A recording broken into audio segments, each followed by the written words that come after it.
My name is Emile Okal. I'm an emeritus professor at Northwestern University in the Department of Earth and Planetary Sciences. I'm a seismologist by training, and I've dealt with tsunamis for a significant part of my career.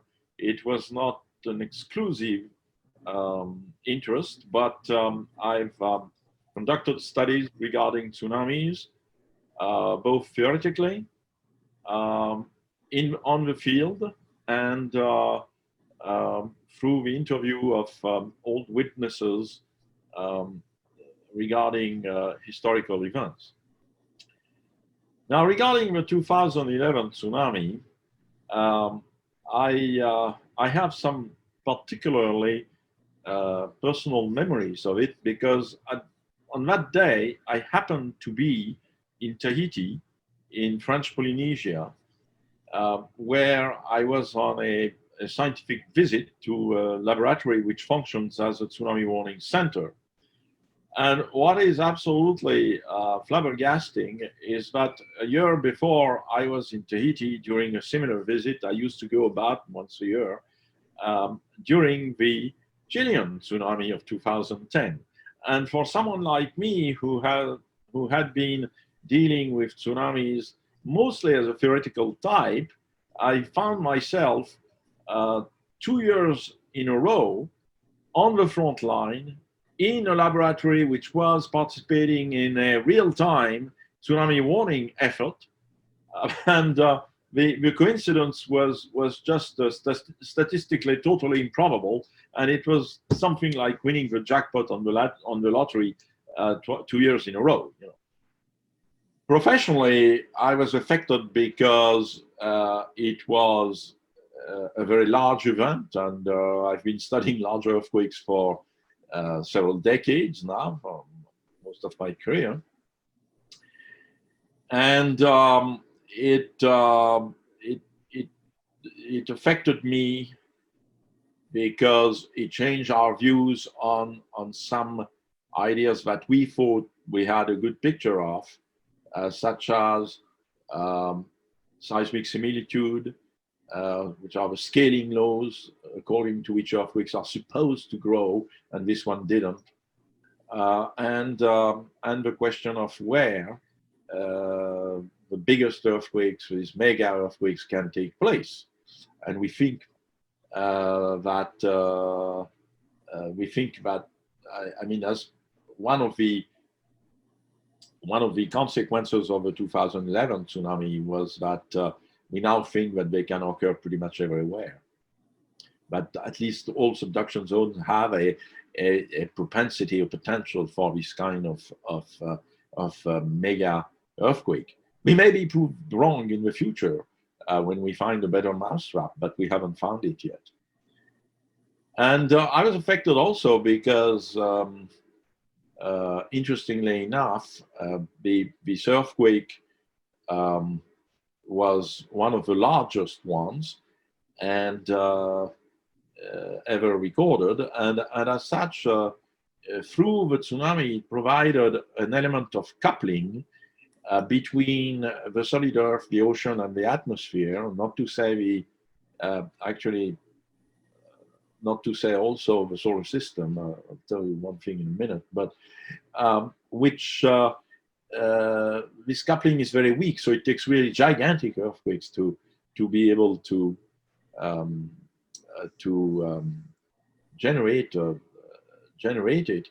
And to give you a few examples, for example, I was working with glaciologists at the time, and we found that there was a piece of ice shelf in Antarctica which was broken by the tsunami when it arrived.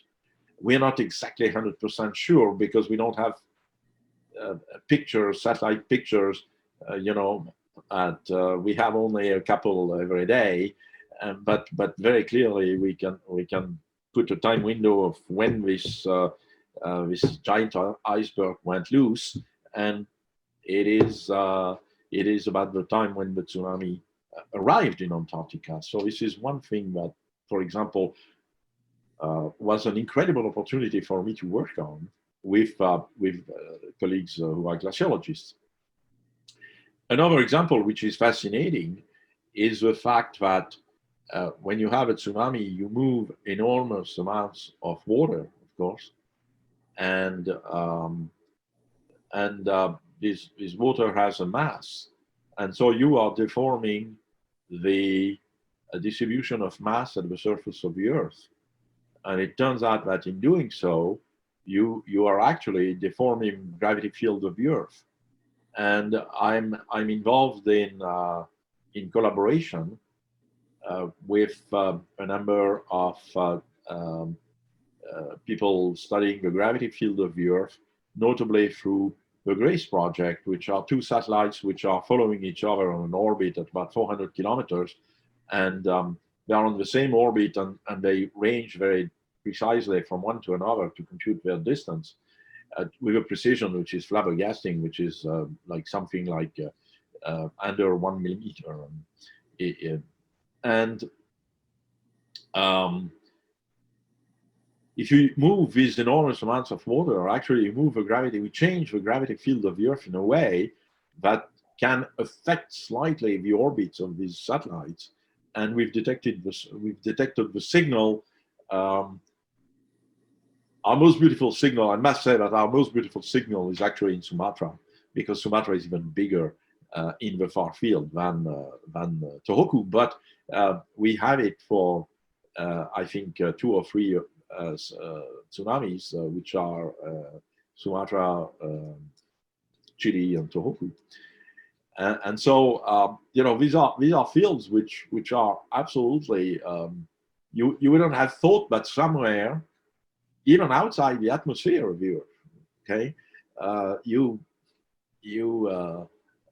can detect the tsunami, you know, when you have satellites ranging around the Earth. This is something phenomenal.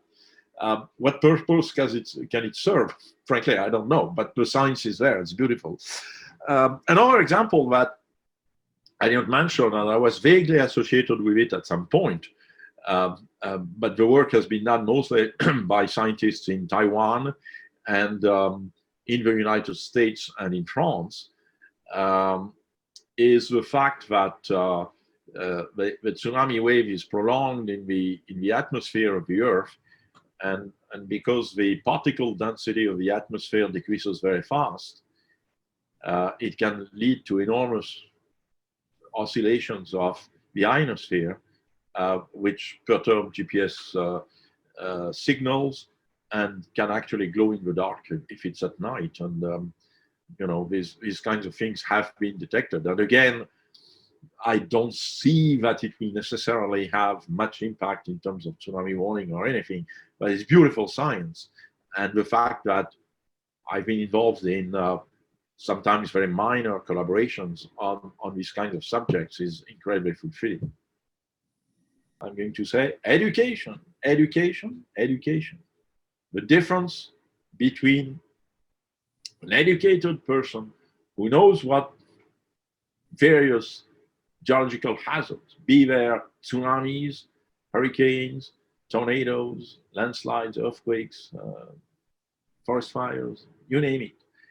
The difference between an educated person who has some perception of the nature of a hazard and the person who doesn't have this education is night and day in terms of survival rates. Why is it that these 180,000 people in Japan saved their lives under terrible circumstances? There were snowstorms in the Sendai, in the Sanriku coast at the time.